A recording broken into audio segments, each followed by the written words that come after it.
여러분 반갑습니다. 마태복음 말씀 묵상 시간입니다. 이번 주간은 고난 주간입니다.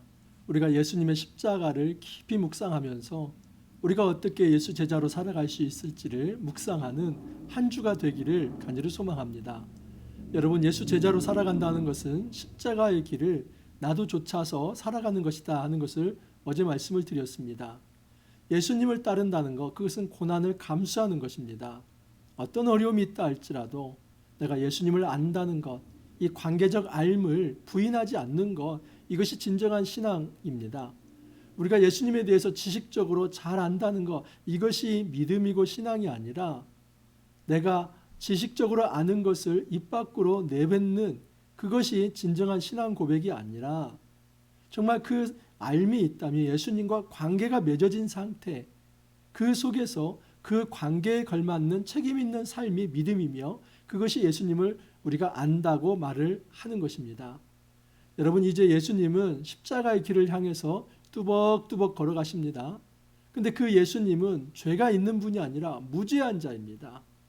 정말 무고한 자를 이 당시에 성전 기득권자들이 이 예수를 죽이려 했던 것입니다. 오늘 말씀을 통해서 우리가 구원받는 것이 얼마나 큰 은혜인지, 그리고 정말 이 구원이라고 하는 것이 얼마나 값진 것인지 우리가 깊게 한번 생각해 보기를 원합니다. 오늘 말씀 마태복음 27장 1절에 10절입니다. 새벽에 모든 대제사장과 백성의 장로들이 예수를 죽이려고 함께 의논하고 결박하여 끌고 가서 총독 빌라도에게 넘겨주니라. 어제도 말씀을 드렸지만 이 성전 기득권자들은 답이 정해져 있었습니다. 결론이 이미 서 있었습니다. 예수는 죽일 자다. 왜냐하면 우리의 기득권을 넘보는 자이며 또 이 예수가 살아있는 한은 우리가 백성들로부터 얻을 수 있는 많은 고난과 또 유익을 우리가 다 이제는 잃을 수밖에 없다. 그렇게 판단을 했기 때문입니다. 그래서 그들은 그들의 자리와 그들의 권리를 유지하기 위해서 눈의 가시와 같은 예수님을 죽이려 했던 것입니다. 자, 그런데 총독 빌라도에게 넘깁니다. 여러분, 산헤드린 공회에서 처리할 수 있는 게 있었습니다. 물론 모든 사형 판결은 로마 총독이 할 수만 있었습니다. 하지만 여러분, 예외 조항이 있어요. 그 뭐냐면 성전에 관한 것입니다. 나중에 사도행전에 보면 여러분, 스데반이 돌에 맞아 죽지 않습니까? 근데 그것에 대해서 이 로마가 그냥 방관합니다. 그것을. 왜냐하면 종교법에 관한 일이기 때문입니다. 이 종교법에 관해서 율법과 성전에 대한 모독을 하고 신선 모독을 했을 때 이 이스라엘의 민법기관인 이 산헤드린 공회에서 이제 사형 판결을 내리고 그를 이제 백성들이 끌고 가서 돌로 쳐서 사형 집행을 할 수 있었던 것입니다. 그래서 이 종교법에 의하면 예수도 이렇게 아주 이 무리들을 이용해서 돌로 칠 수 있는데 지금 간교하게 이 성전 지도자들은 그렇게 하지 않고 이 예수님을 빌라도에게 넘깁니다. 이건 뭐냐면 빌라도는 여러분 종교법으로 재판하지 않습니다. 빌라도는 반드시 이 정치법으로 재판을 합니다. 그래서 예수를 종교범이 아니라 정치범으로 몰아세우기 위한 것입니다. 그 당시 정치범은 로마 반역죄이죠. 그래서 예수가 이제 이 이스라엘 백성을 선동을 해서 로마에 대적하고 반역하려고 했다. 그래서 그것을 이용해서 십자가를 지게 하는 것입니다. 성전 기득권자들이 얼마나 큰 그림을 그리고 있냐면 예수를 반드시 못에 박혀 죽게 예수를 이제 반드시 나무에 달려서 못에 박혀 죽게 하게 하겠다. 이 큰 그림이 있었던 겁니다. 여러분, 이것은 신명기 21장 23절에 의하면 나무에 달린 자마다 다 하나님의 저주를 받았다는 그 말씀을 보이고 싶었던 것입니다. 지금 이 유대 기득권자들이 얼마나 간교하면 지금 예수 하나 죽으면 오히려 이 예수가 순교자가 될 수도 있다라고 생각을 했던 것입니다. 지금 많은 사람들이 예수를 선지자이요 예수를 메시아로 따르는데 만약에 우리 산헤드린 공회에서 이 예수를 돌로 친다고 한다면 오히려 역풍이 불어서 지금 이 산헤드린 공회가 돌에 맞을 수도 있다 이 판단을 했기 때문에 이렇게 예수님을 제거하면 안 되고 예수를 정치범으로 몰아야 한다. 정치범으로 몰면 반드시 예수가 이 십자가를 질 텐데 이 신명기법에 의하면 나무에 달린 자는 다 하나님의 저주를 받았다는 그 계명이 있기 때문에 예수는 메시아가 아니라 하나님 앞에서 저주받은 자라는 것을 백성 앞에 선보이고 싶었던 것입니다. 여러분 굉장히 간교하지요. 지금 이 사내들인 공회에 얼마나 간교한 행동이 벌어지고 있는가 우리는 기억해야만 합니다. 자, 3절 이하를 보면 이제 유다가 그가 행한 행동이 잘못되었다는 것을 생각하고 이제 이 성전 기득권자들에게 받은 은 30을 갖다 돌려주는 모습을 보게 됩니다.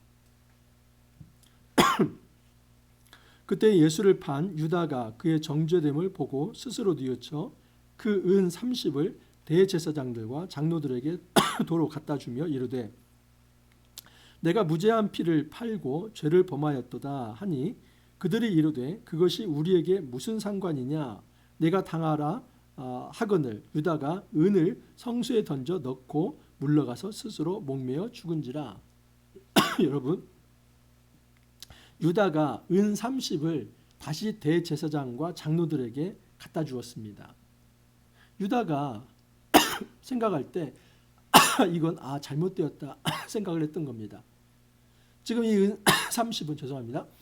그 당시에 노예 한 사람의 몸값입니다. 지금 이 아주 이 가룟 유다는 예수를 헐값에 넘긴 겁니다. 헐값에 넘기고 그 은 30을 취하면서 자기 스승을 팔았는데 가만히 생각하니까 이것은 너무나 잘못된 일이다 하고 뉘우쳤습니다. 그리고 그것을 성전의 기득권자들에게 던져놓고 자기는 가서 자기 고향에서 목매달아 자살을 합니다. 여러분 이렇게 하면 이 유다의 죄가 없어지는 것입니까?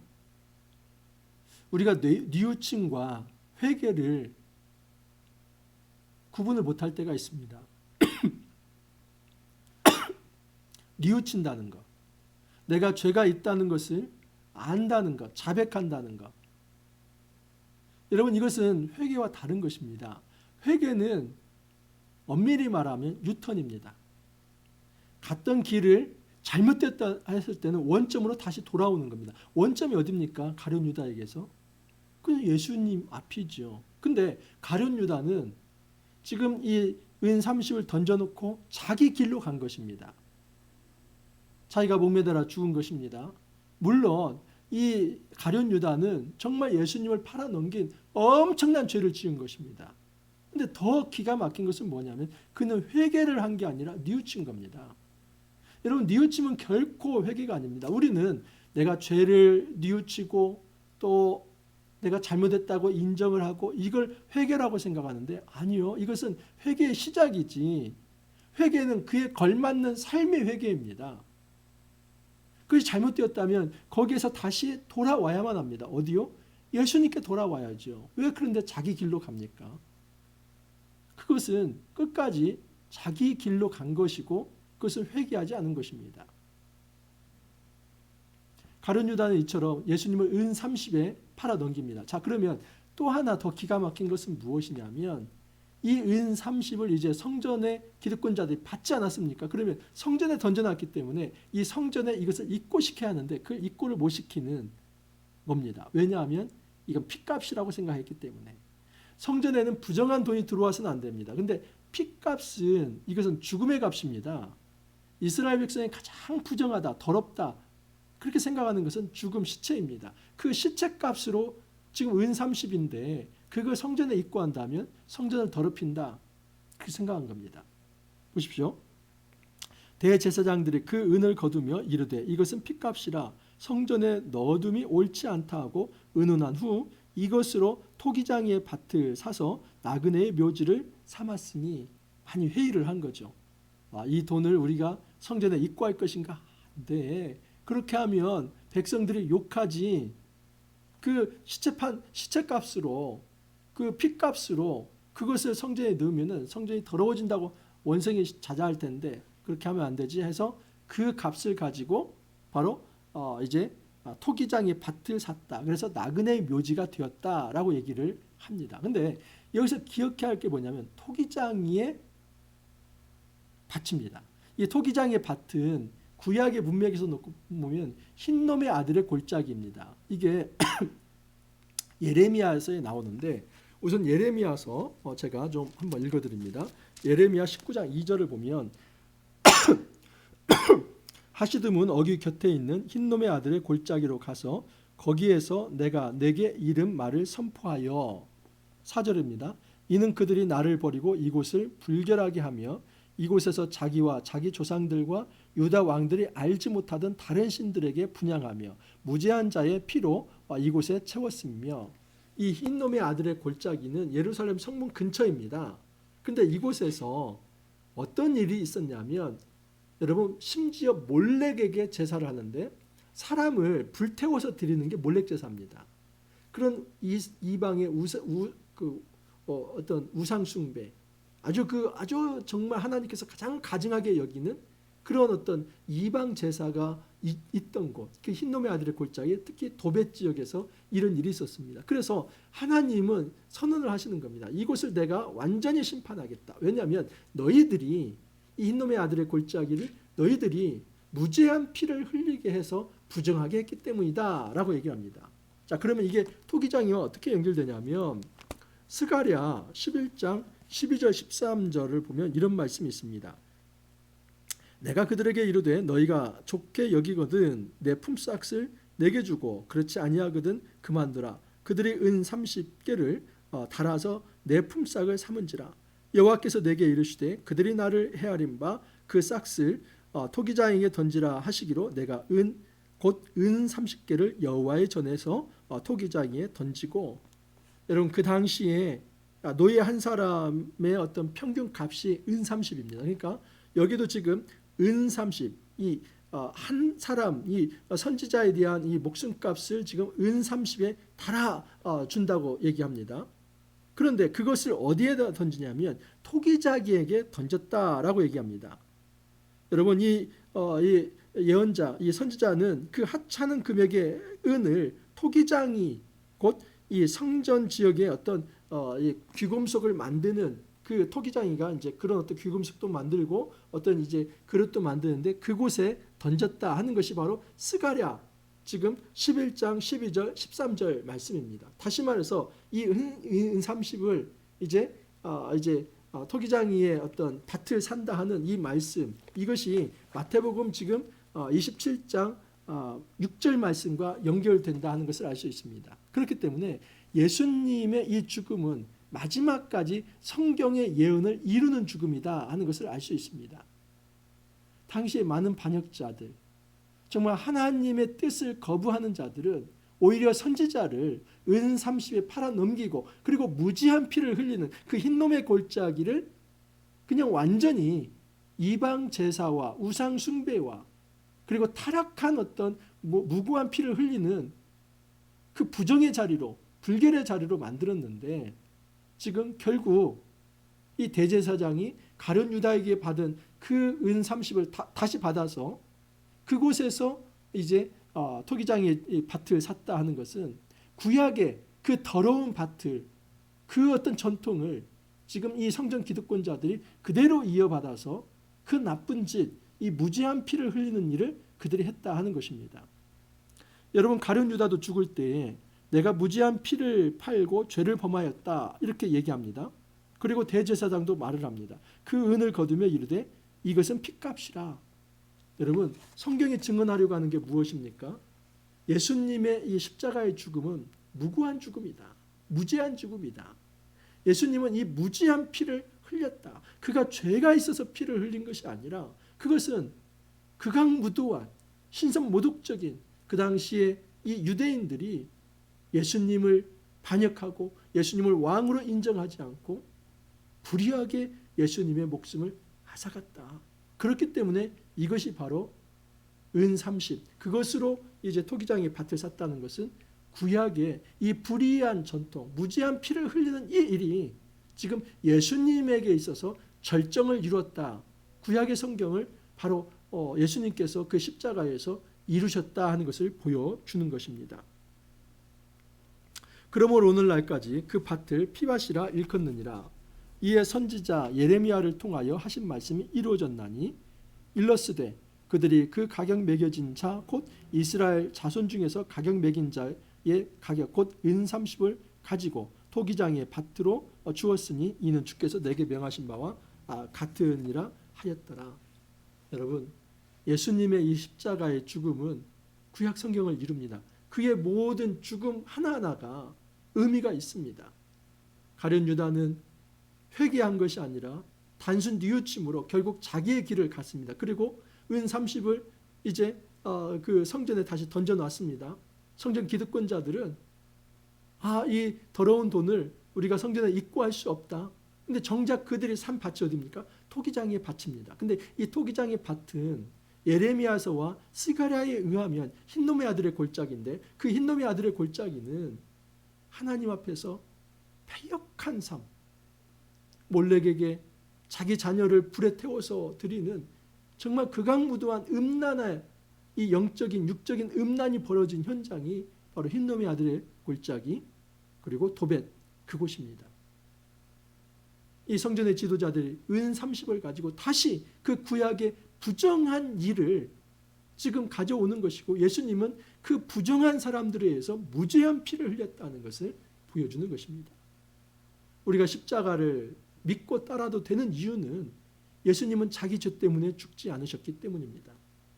예수님은 무죄한 피를 흘렸습니다. 그러면 누구의 죄를 위해서 누구의 피를 대신한 겁니까? 바로 나 자신이죠. 바로 우리의 죄를 위해서 예수님은 죄가 없지만 무죄한 피를 흘리시고 그렇게 십자가의 형벌을 다 온몸으로 감당하셨습니다. 세상은 자기들이 가지고 있는 권력과 힘으로 예수님을 무고하게 죽였지만 오히려 예수님께서는 이 사실을 이 구약의 이 어떤 말씀을 이루는 것으로 삼아서 결국은 예수님을 통해서 참된 생명이 너희들에게 전달될 것이다. 역설적으로 우리에게 그것을 말씀하고 있습니다. 이 고난주간에 우리가 십자가를 좀 더 깊이 묵상할 수 있기를 바랍니다. 예수 그리스도의 십자가는 우리에게 얼마나 큰 은혜인지 모릅니다. 본회퍼가 이렇게 얘기를 했죠. 우리에게 주어진 은혜는 결코 값싸지 않습니다. 우리는 값비싼 은혜를 받았습니다. 그러면 예수를 따른다고 하는 것은 그 값비싼 은혜를 받았기 때문에 그 값비싼 은혜에 걸맞는 의로운 행동을 해야 한다는 사실입니다. 하나님의 아들이신 그 고귀한 보혈을 흠도 없고 점도 없는 아무 죄도 없는 이 예수님께서 그 무지한 피를 흘리신 것은 나의 더러운 죄를 용서하기 위해서, 사하기 위해서, 깨끗하게 씻어내기 위해서 그 희생의 피를 흘리신 것입니다. 우리가 이 십자가의 복음, 이 십자가의 은혜를 깊이 생각하면서 함부로 우리가 이 복음을 값없이 여길 것이 아니라 이제는 이 복음에 걸맞게 우리 역시도 주님을 따르는 그 거룩한 제자의 삶 함께 살아갈 수 있기를 간절히 소망합니다. 기도합니다. 주님 감사합니다. 저희들에게 십자가의 복음을 다시 한번 가르쳐 주시니 감사합니다. 예수님의 십자가는 자기의 죄 때문에 지은 십자가가 아니라 무죄한 자의 피의 그 십자가라는 것을 다시 한번 말씀해 주십니다. 흠도 없고 점도 없는 예수님께서 우리의 죄를 위해서 대신 십자가에 못 박히시고 희생 제물로 모든 형벌을 받으셨습니다. 이 엄청난 값을 치러서 저희들에게 영생을 허락하여 주셨는데 주님, 혹여라도 저희들이 배은망덕하게 다시 죄의 자리에 서지 않게 하옵소서. 이제는 예수님의 은혜를 깊이 생각하며 우리의 말과 행위에 있어서 참 예수 제자답게 책임 있는 삶, 거룩한 삶 살아갈 수 있도록 은혜를 더하여 주옵소서. 주님 감사하고 예수님 이름으로 기도옵나이다. 아멘. 우리 4월 9일 부활절입니다. 부활절 정말 믿음으로 소망하면서 이 고난주간 건강하게 보낼 수 있기를 간절히 소망합니다. 오늘 하루 또 여러분 화이팅 하시고 내일 찾아뵙도록 하겠습니다.